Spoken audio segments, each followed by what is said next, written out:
Now, you know how we can go to the detail page, of course. It's something we did before when we went from the categories page to the category meals page. So we can use the same approach here, and of course feel free to pause the video at this point and do that on your own. That's absolutely something you can do here as a practice.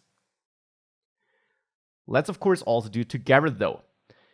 So in the category meal screen, when we select a meal, on select meal, this function here should trigger because we're passing in this function through on select meal to the meal item, and there we're binding it to on press on the touchable opacity here.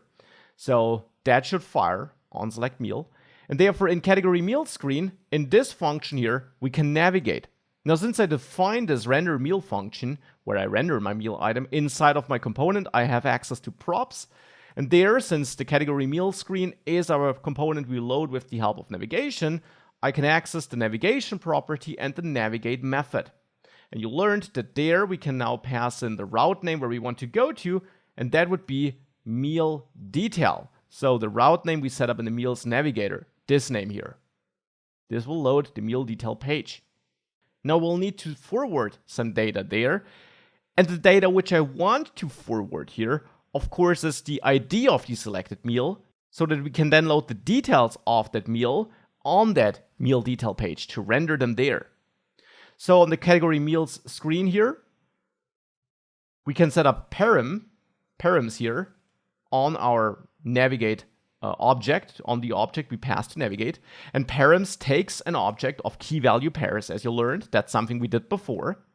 And here I want to forward my meal ID, which I of course can get from my item data, because item data item is a meal. And every meal, as you can see in the model, has an ID. We're storing this here. Hence here, of course, we can say item data.item.id. That's what I want to forward. With that, we should go to the meal detail page, and there we'll also be able to extract the ID of the meal we loaded. So on the meal detail screen, let's just see whether that works. The meal ID is props navigation get param, and now the name was meal ID. That's the param name I chose here for storing the param. If you chose a different name here, you need to choose a different name here, or use the same name there, of course. And now we can select the meal. For that, let's import all meals from the dummy data file in the data folder, like this.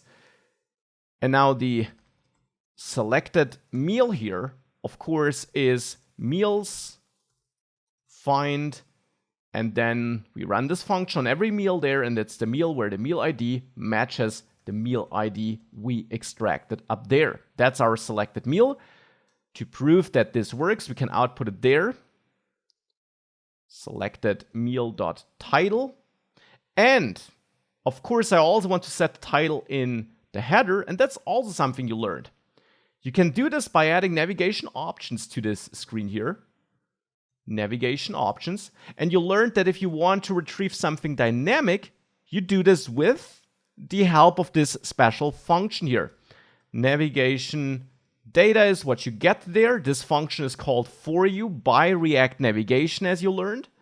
And now in there, we have to return our navigation object, our navigation options object. But before we return this, we can use data we get from navigation data, like our navigation prop, which in turn allows us to get access to a param. So we can use navigation data dot navigation get param to get our meal ID here as well, and also retrieve our meal just as we're doing it up there in the component.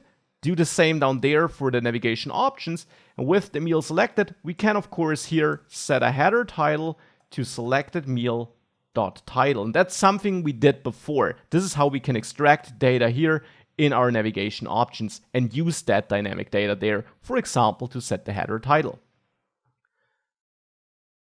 With this out of the way, let's see whether it works, maybe on Android. Let's go to Light and Lovely. There we have all our recipes. Let's go to the salad here. And here it is. Here's our title. We also see it here, so this is all loaded.